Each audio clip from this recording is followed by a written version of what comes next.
it's what the business needs from a client services standpoint. So I think one of the main functions of being a great broker is being extremely on top of things and being extremely attentive.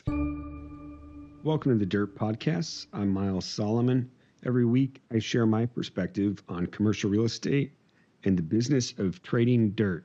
Let's get into it. Nothing in this podcast is legal, tax, or investment advice. It's for entertainment only, loosely inspired by real estate, and any resemblance to actual people, deals, or outcomes is accidental or aggressively fictionalized. Talk to your attorney, CPA, and advisors before acting on anything you hear. Welcome to Dirt Podcast, everybody. The last episodes, I've talked kind of oscillating between philosophy of brokerage and then the actual mechanics of brokerage. Today I'm going to talk about a deal that I've been working on. I think I mentioned it before, an apartment building that some partners and I are buying. And first I'm going to talk a little bit about the mechanics of actually being a broker, what that means in terms of what the primary job of a broker is. So you have a lot of jobs that are meaningful, important jobs, but they're salaried. Or if there's a commission, it's just a component of the job. It's not the primary driver of the job. You still have a salary. You still have like a base. And most brokerages, including the one I work at, nobody gets a base salary. So it's commission only. It's eat what you kill. That creates a certain type of mentality, I think, and it attracts and also kills off certain types of people. So the mechanics of how people survive in this business and how that works, you know, once you're established enough in the business, you have enough repeat business. They often say that every year is like starting from scratch or like starting unemployed. I think that's hyperbole. Any good broker knows that as long as they continue to do the work and continue to do the things that have results and produce results, that, you know, every year there will be business. You just can't really predictably measure how much that's going to be in advance, which is a challenge. So it takes a certain type of person, I think, to work in that type of environment. But I'm not here on a soapbox. I'm not complaining, and I'm not saying, oh, it's so hard. What I'm trying to say is I think that this is also a self-selecting process, that it's what business needs from a client services standpoint. So I think one of the main functions of being a great broker is being extremely on top of things and being extremely attentive and knowing how to follow up. And I'm always amazed in both my business life and my personal life how much of the world doesn't really operate on following up or completing things without being reminded. When your salary or your money, not your salary, but your money comes from producing results, you naturally are attracted to following up to get those results. If you don't follow up, if you don't make sure things are being done, then you don't get the results and you don't get paid. I think for a lot of people, when they're working, when they get a phone call or they get an email and it's more work, it's just more work. It's not an opportunity to make more money for a lot of people. It's not an opportunity to grow. It's just more work, and they're still going to get paid the same no matter whether there's a lot of work or a little work. And so the mentality that breeds is, I think a lot of people that are working in the business world are not extremely, I don't want to say motivated, because there's a lot of great people, but without any direct ties to results, there's a tendency for people to be kind of complacent or to not be as end driven. And so the symptoms of that, of what you see is, you know, it takes 3 emails to get someone to answer something. It takes 2 emails and a few phone calls. And we're working every day on a, you know, I would say a minimum of 10 to 15 short or long-term deals, and then servicing business that we already have, and inbound business. That could be calls, emails, calls from Signs, calls from LoopNet, CoStar, our website. It could be emails responding to our outgoing postcards or to our outgoing emails, whatever it is. On a given day, I would say we have generally between my assistant and I, we've got 30 or 40 different conversations that are going on every day. And a lot of tasks come off of each of those things. So we use a task manager, we use Asana, and we use that as a team and amongst my other partners and myself. And we also use it as an office to keep everybody in the office on board. And I don't know what the rest of the world uses or how they operate, but I can tell you with or without the task manager, because we ran for a long time without something that sophisticated, you tend to want to work with people, and the people that tend to stick around are the ones that follow up and get results. And I was camping last weekend with a friend of mine, and I had this realization kind of that for him as like a salaried he's an ecologist that works for a big company. They do environmental impact reports and they do mitigation for new developments and stuff. And he's way smarter than me. He's extremely hardworking. He's very professional. And he was talking about, his work life and just things going on. And I had that kind of realization that for a lot of people, new work or new business is not a new opportunity because they're not properly incentivized. So they're not really tied to the results of the thing. So, that's probably a larger conversation, but I think in the context of brokerage and brokers, it's easy to forget that we are in a results driven business. And I don't just mean commission dollars, but like our clients and the people that contact us and the reputation we build are developed by producing results, by being the person that follows up, by being the person that your client doesn't have to ask you 3 times for a thing. I mean, they might still ask you 3 times, but you're genuinely working on it. I think every week about half a dozen times or a dozen times, we're waiting on something from someone else. We contact them again and they give us an excuse. They say something. They say, "Oh, I called them, they didn't answer," or, "Oh, we're still waiting on this or that." And I honestly believe like 90% of the time that they're lying. That 90% of the times they either forgot or they didn't follow up or they didn't do the thing. And that's fine. That's my job. That's our job to be the ones that follow up and do the things. But I do think it's hilarious from like a business standpoint, especially when they talk about people say that brokers are overpaid or real estate agents are overpaid. And yeah, we are probably overpaid. But even in a really professional setting, it's hard to find people that can keep track of all the little things and constantly follow up and make sure that they are getting done. And without the proper incentive and motivation, I don't know that you could get most of these business things done. I don't know that, I'm sure you could get an escrow done eventually, or you can get, you can get a property for sale or a lease or whatever, and you can eventually get deals done. But to track all the different leads, to follow up with all the different mechanics of advertising and marketing, and to do all that, you have to be properly incentivized.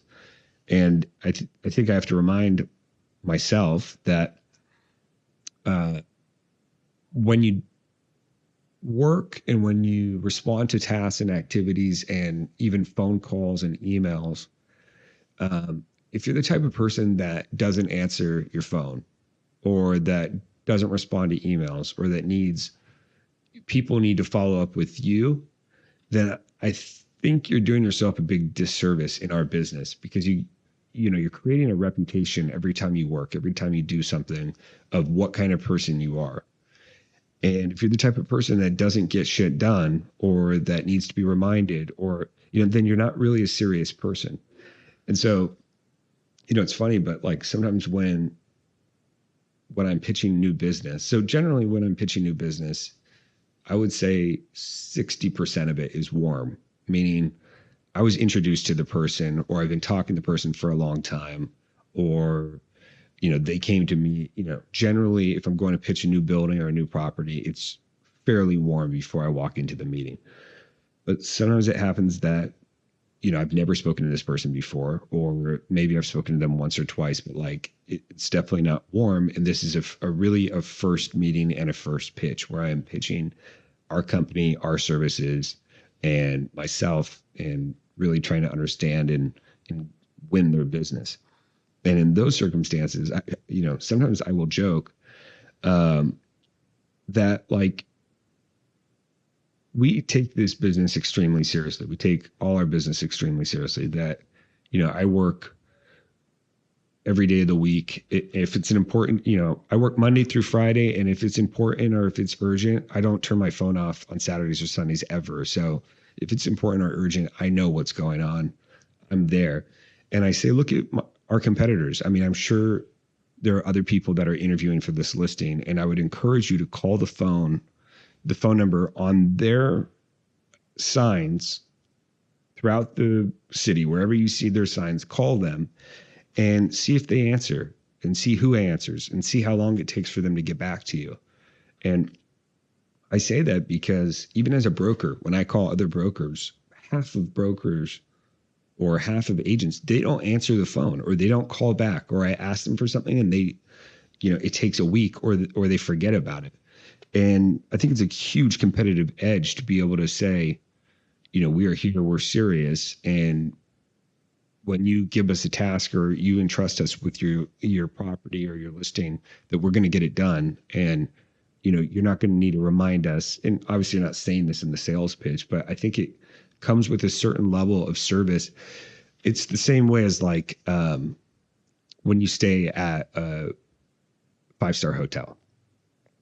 This is a brief story, but I remember in high school, I needed a job, and I interviewed at the local Ritz-Carlton. I was going to work in the restaurant. And I remember in the interviewer, the manager of the hotel, said, describe to me in your words what luxury means. And I took like, 30 or 45 seconds. Like, I'm not afraid to take a long pause to think about something. And it was long, and I could tell it was a little awkward for him. And then I said, luxury to me is providing someone a service or something that they didn't know that they wanted, but that they need. And think of high level business the same way, that until you've interacted and experienced with people who are really great at what they do, you didn't know that that's how it can be or how it should be.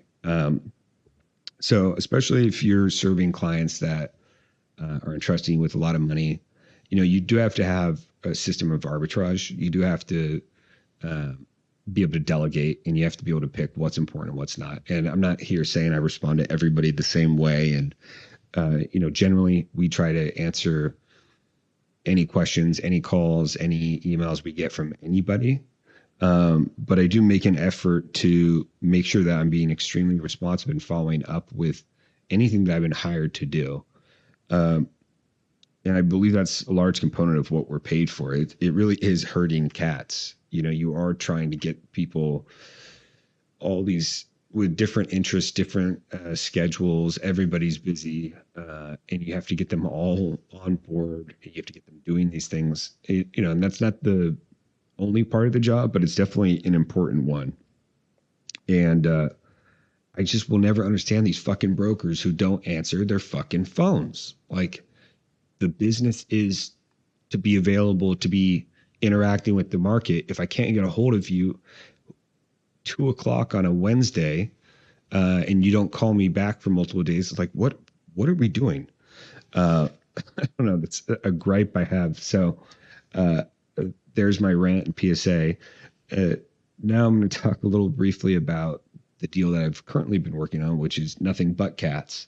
So I mentioned before that we're purchasing an apartment building. It's me and 3 other partners, and we're buying a building on the west side. We don't own any multifamily. So as I said previously, we have been learning and had to learn a lot.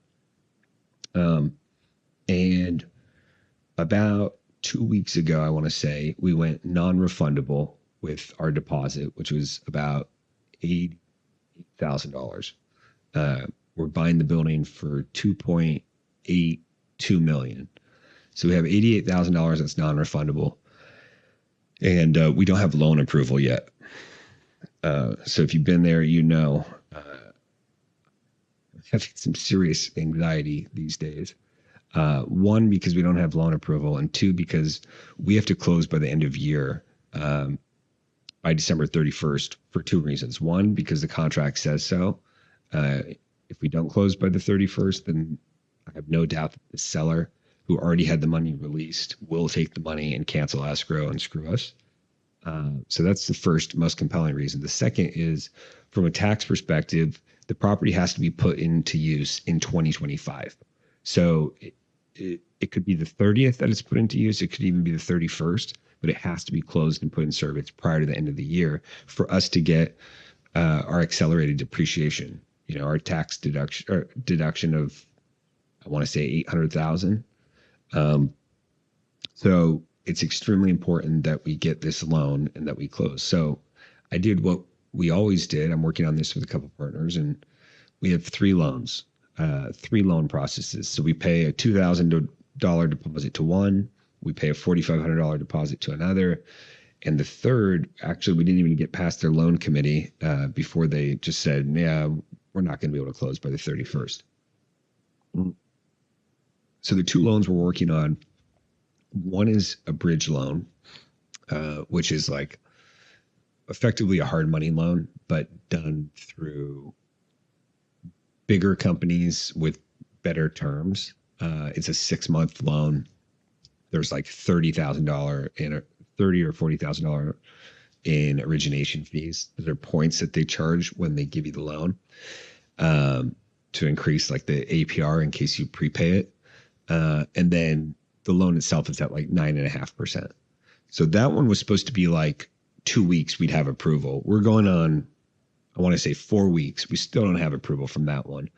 We're waiting on an appraisal that was done, that was supposed to be reviewed and go to their underwriting, and that hasn't been done yet.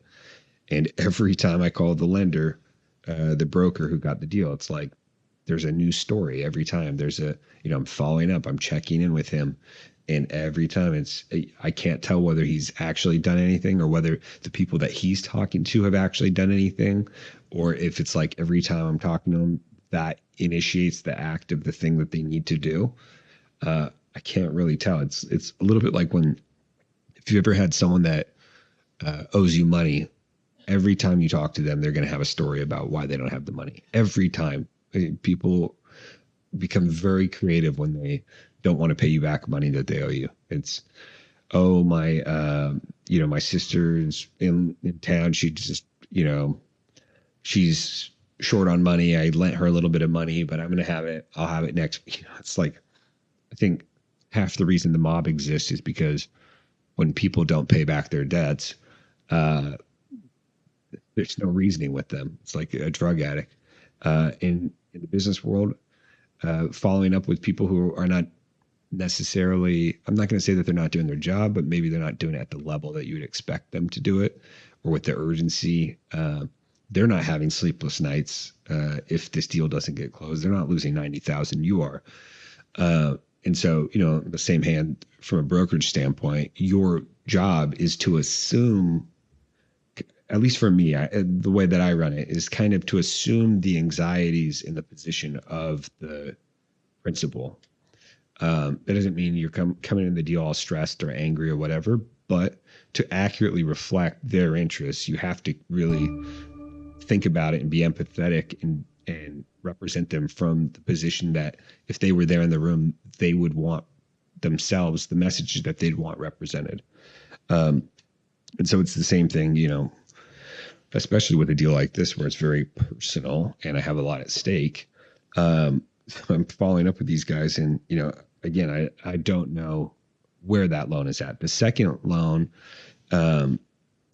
is with Chase Bank, and it's an assumption loan. So the way it works is we assume the loan from the seller. The seller of the building has like a $1.7 million loan with Chase that's assumable, and it's at like a 3% rate. So our goal was to put 25 or 30% down on this building. The 1.7 is like 60%. So the goal would be we'd assume that loan. It goes for like 9 more months. And then we'd also get a hard money loan for the difference. So that'd be like a second loan for like 300 or 400,000. And the blended rate of those two is like maybe 6%. It works, is the point. But they haven't given us approval either. They were supposed to get the appraisal yesterday. They didn't get the appraisal. They're supposed to get the appraisal today. So far, they haven't gotten the appraisal. So half of my emails right now are just with different people going, hey, just checking in, just following up, just want to see what's going on. So we've had the loan process there. We've had the inspections and all of that, the negotiation with the seller for our own shuffle, our own retrade, which we were successful in doing.